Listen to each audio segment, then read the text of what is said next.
Welcome. I want to do some computations of curvatures in the case of two-dimensional regions. Here are the definitions. A two-dimensional region is a graph such that every unit sphere is either a circular graph with 4 or more elements or a path graph with 3 or more vertices. So this is not an example of a region, but that's an example of a region. That's the smallest two-dimensional region which we can have. There's an interior point and there are boundary points. And we compute these curvatures which we have looked at already. There are the vertex curvatures, there's the edge curvature, and there's the face curvature which lives on triangles. So in the case of these regions, we have, depending on whether we are in the interior or on the boundary, we have simplified formulas. This is already has been known by Eberhard. This is just the analog when we are on the boundary of a region. And so here we have some examples, right? They all add up to the Euler characteristic. In this case, the Euler characteristic is 1, 1. The Euler characteristic is 0 here. That's kind of a cylinder or annulus. And I computed it just for a few points here. So we see here, for example, this face has curvature 1 over 42, or this edge here has curvature 1 over 105. Yes, this middle one has 1 over 105. We can just add up these fractions and we see the curvatures. So it's a lot of fun to look at that.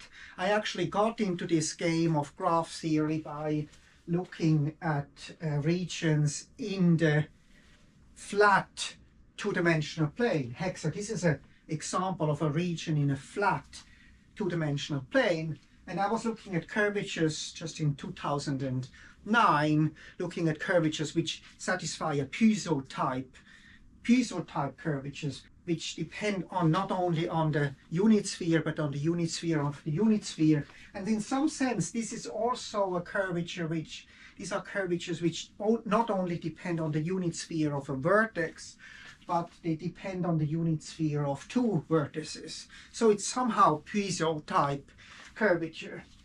Now, this is a beautiful example where we have kind of the vertex curvatures are just on the, there are 6 positive and 6 negative vertex curvatures, and the middle ones are 0. This is part of the flat part of space, but for the edge things, it's more, subtle to compute that, and you can use these formulas to compute it. Now, just back to the general picture. So the general picture is this works for any delta set, simplicia complex, or any graph. So you don't have to have that simple framework of a two-dimensional plane, but this is a particular simple situation. But what we have is all these curvatures can be animated, and the reason is that we have this McKean single. So, which is very, very interesting, because we don't just take a wave which needs initial condition, initial velocity. What we do is we start just with a kind of a natural curvature that -1 to the dimension which we have kind of taken here, and we animate that by just applying the wave operator on it. Cosine dt, B is the Dirac operator, which is the square root of the Laplacian. That's what we start with here, d plus d star.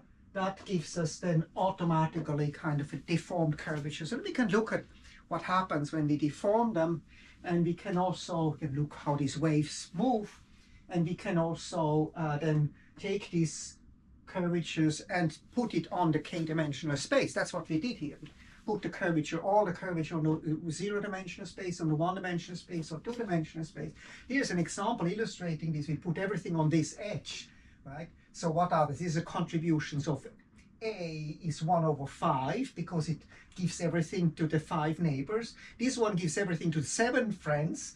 And these faces, they give everything to the 3, equally to the 3 bounding edges. So we get 1/3 and 1/3, then the -1 from the edge itself, and then 1/5 plus 1/7 minus 1/3, which is -1 plus 2/3.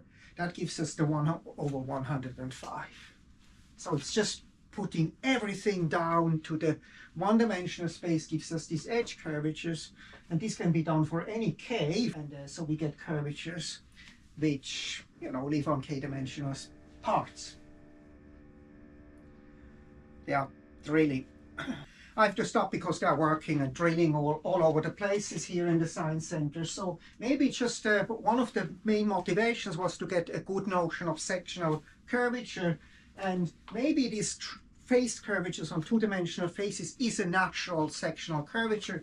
Maybe here is a question which is a long shot because it is implying one of the most important open problems in differential geometry. Maybe, in my opinion, the most important open problem in differential geometry is the Hopf conjecture. If you have a positive curvature manifold, does it have positive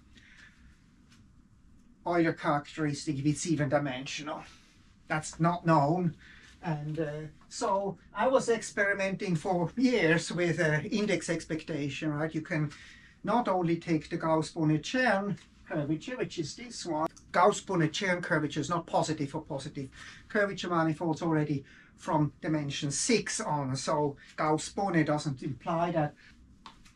So if you have positive curvature manifolds, maybe there's a triangulation such that these face curvatures are positive. This is not excluded, but it would be very nice because it would immediately imply, because the face curvature satisfy Gauss-Bonnet, that the Euler characteristic is positive. That's the big question. And I stop here.